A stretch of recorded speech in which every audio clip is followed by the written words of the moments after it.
I'm Richard Clarke. I record these talks every day as a way to deepen my inquiry. Listen each day and deepen your own practice. Welcome. I'm reviewing and commenting on the book Talks with Sri Ramana Maharshi. Today is Talk 589, Part 2. Maharshi. Knowledge in its purity remains all alone. One unique, transcendent light.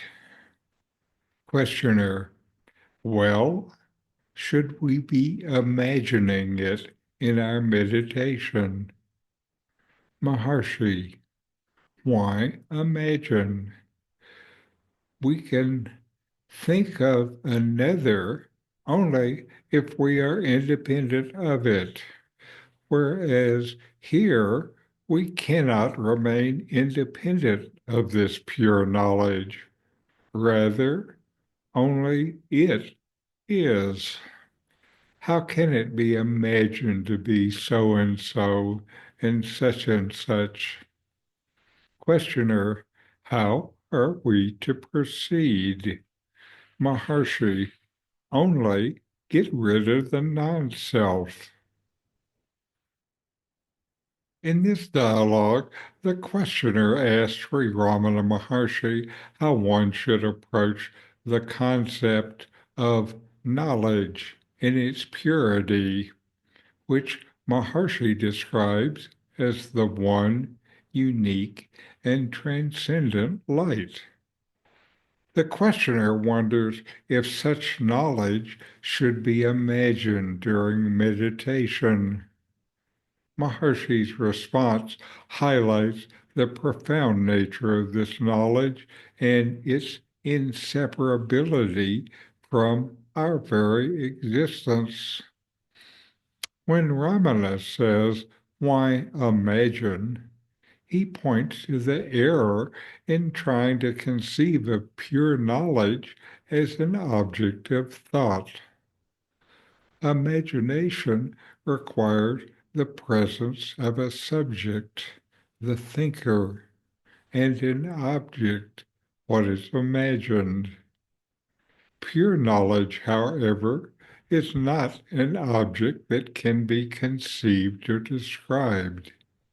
It is the very essence of awareness, the self, and is ever present. Maharshi emphasizes that you cannot think of this knowledge as so and so or such and such because it is beyond all forms and concepts. To try to imagine it would only limit its infinite nature. The questioner then asks how to proceed, seeking practical guidance. The Maharshi's instruction is clear and direct. Only get rid of the non-self. This phrase encapsulates the essence of self-inquiry. The non-self refers to all that is not the true self, your thoughts, emotions, body, and ego. These are transient and ever-changing, whereas the self, or pure knowledge, is unchanging and eternal. Ramana Maharshi suggests that the path to realizing pure knowledge is not about acquiring something new, but about removing the false identifications with the non-self. By turning inward and questioning the source of the I thought, you gradually uncover